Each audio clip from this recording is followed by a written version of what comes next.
Ukaroya there. Now, diplomatically, Israel studying the ceasefire plan. That plan already accepted by Hamas. It was, of course, forwarded by Egypt. Insiders in Israel reiterate that all hostages must be set free in order to end their military attacks. And the plan is reportedly for a 60-day truce with the release of half the hostages still held in the enclave. We await the exact details, of course, yet to emerge. Let's bring in Gershon Baskin, our first guest of the evening. He is Middle East Director of the International Communities Organization. Gershon, we always appreciate your time here in France 24, and thank you for taking the time to join us to talk about what is and continues to be an incredibly delicate and deadly time in the Gaza Strip. This latest plan forwarded by Egypt, accepted by Hamas, will Israel go for it, do you think? What is your sense of how things will develop? What people in the Hamas negotiating team told me is that they were under extreme pressure from Egypt and Qatar, with the backwind coming from Israel and the United States to accept this partial deal. This is more or less the same deal that's been on the table for months, called the Witkoff Plan. It is a deal that Israel didn't want, apparently, and it's a deal that Hamas didn't want. Hamas wanted to go for the comprehensive deal that would end the war and lead to an Israeli withdrawal from Gaza. According to Hamas, they said they would release all 50 Israeli hostages, alive and dead, within 24 to 48 hours. But that's conditional on ending the war. The Egyptians and the Qataris wouldn't let them submit a proposal to end the war. They told them that the Israelis would reject it. Now we're hearing from Jerusalem that Prime Minister Netanyahu doesn't want a temporary deal, a partial deal. He wants a complete deal. But the truth is, behind the words of Netanyahu, a complete deal for him means that Hamas would surrender. Hamas is not going to surrender to Israel. This is never going to happen. So what we're basically hearing is that Israel doesn't want a deal. Israel wants to continue the war, wants to continue its military pressure, wants to continue to go after Hamas, and thinks that it can bring Hamas down to its knees, which won't happen. Your T-shirt says bring them home. This is referring to the hostages. And it is the hostages in many ways that have been, certainly from the Israeli side of things, the biggest victims, I think it's fair to say, given that they've been held, given that their well-being on many occasions has seemed very much down the list of priorities for the Israeli government. No question, the hostages were never the number one priority of this Israeli government. Netanyahu has said recently that they won't be brought home until the war is won. Winning the war means, again, the total defeat of Hamas that Netanyahu has been promising us for more than a year now, while we see the continued destruction of Gaza, the killing of thousands of Gazans. As you said, the number is now up above 62,000, and every day the killings go on. This is really going to have to depend on the international community weighing in heavy to end it, because Netanyahu's not going to end it unless Trump tells him to, and Trump hasn't yet told Netanyahu to end the war. This is what we're waiting for, but until Trump says that, the countries of the world that have relations with Israel are going to have to use their leverage on Israel to stop it, because what Israel is doing in Gaza is genocide, according to the Convention to Prevent Genocide, and those countries that don't prevent it are complicit in it. So I think that everyone needs to think about that. In what way are they complicit in allowing this mass killing and destruction of Gaza, and can it be stopped? Attitudes are changing towards Israel from many countries, Gershon. That is something we've noted and reported on, something you've spoken about previously with us as well. I'm wondering whether, is there some case to be made here that says that that change of attitude somehow creates a siege mentality which might actually play into Netanyahu's hands? What do you think of that prospect?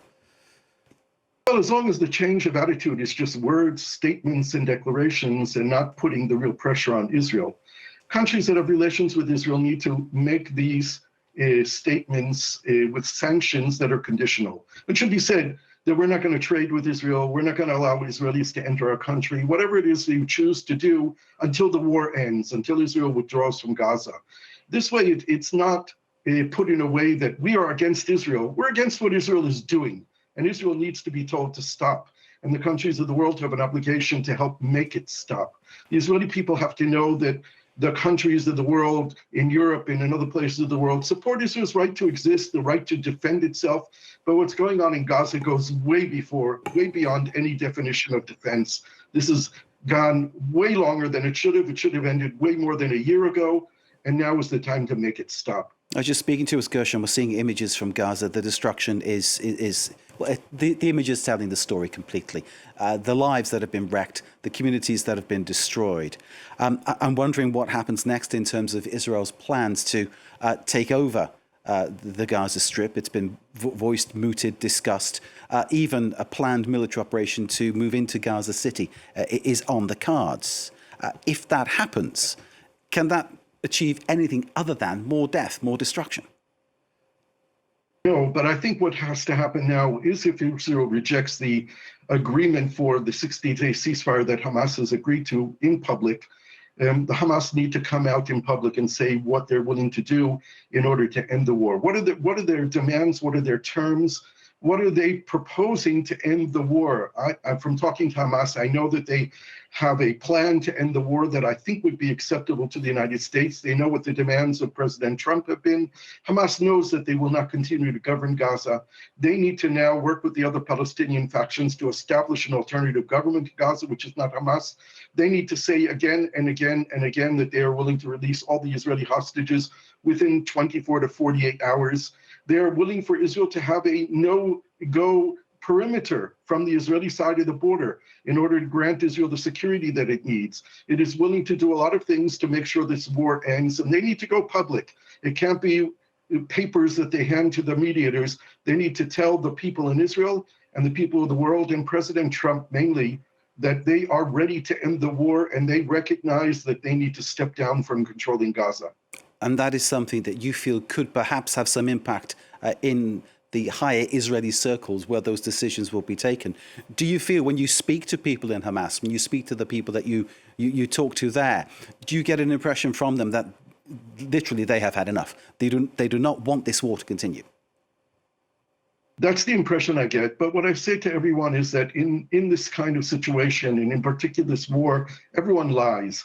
So the words are not enough. It needs to be met with actions. The Hamas needs to come out and say exactly what they're going to do, what they plan to do, what they would like to do.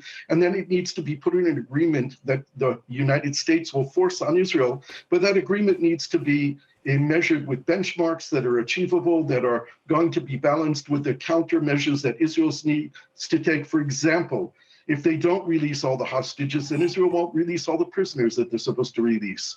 If Hamas does not create a new government that they are not part of, then Israel will not withdraw entirely from the Gaza Strip. So it's not just the words that are important here. It needs to be written in an agreement which is implementable and verifiable. And this is what's important. And I've been told by the American side, the Americans who are directly involved in the negotiations, that if the Hamas want an end of war agreement, they need to put it in writing. They need to submit it to the Prime Minister of Qatar, Sheikh Mohammed, and Sheikh Mohammed needs to deliver it to the Americans. This is the process that should happen right now. That's if Israel rejects the current deal that Hamas has already agreed to. Your sense, I'm reading between the lines, is you think that Israel will reject this current agreement? Sorry, this current deal proposition. I think it's difficult for Israel to reject it because the Americans support it, the Egyptians and the Qataris support it. So I think that Netanyahu is playing his hand right now to see what the reaction might be within his own government, amongst the people of Israel, and what the American response would be. I'm sure that there are talks going on at the highest level between Netanyahu and President Trump and the people that they work with to measure what the kind of response might be of the United States if Israel were to reject this proposal that the Americans want to go through. It's called the Witkoff deal. So I think that Mr. Witkoff is definitely whispering in the ear of the president, we have to make Israel accept this. In terms of what happens, though, next, overnight, there will be more shelling, more bombardment, more deaths in the Gaza Strip. This is the sad daily tragedy that is playing out there. And in many cases, Palestinians trying to get aid who are finding they're going to places where they should be picking up aid and they're being shot. This must be saying to the rest of the world that there is such an inhumane scenario in the Gaza Strip right now. Definitely. And one of the conditions... Go ahead, sir. Go ahead. Yeah, one of the conditions of Hamas and something which is in this agreement is that the humanitarian aid would be increased to 600 trucks a day. It would include fuel and water and medical equipment. It will include generators for producing electricity. And it won't be handled by the Gaza Humanitarian Foundation, which has 4 distribution sites. It will be turned back over to the international organizations and the Gaza Humanitarian Foundation. This Israeli-American very bad deal that exists today will no longer exist in Gaza. Before the Gaza Humanitarian Foundation was working with its 4 distribution sites for 2.2 million people, there were 400 distribution sites in Gaza. That's what we need to go back to. Run by the international organizations that know how to deal with emergency situations, humanitarian catastrophes like exist in Gaza today. Would you say that the decision by the Knesset back in November last year, implemented in January to close the United Nations Relief and Works Agency, UNRWA, that was very much at the root of what has happened? That's one of it, but UNRWA is not the only UN organization or international organizations working in Gaza. UNRWA certainly had the infrastructure for dealing with it, but it was also found to be working in collaboration with Hamas in various different cases. I don't know that there's a good enough case for closing down the whole operation, but what is definite is that the Israelis cannot be responsible for distributing the aid, and neither can the Gaza Humanitarian Foundation. It has to go back to the international organizations that were working in Gaza, that work in other parts of the world, that can go back to Gaza. Understood. Gershon Baskin, bless you, sir. Thank you for joining us. Gershon Baskin, Middle East Director of the International Communities Organization. Thanks, as always, for your time and your insight, which we really do value here at France 24. Thank you very much indeed, Gershon Baskin.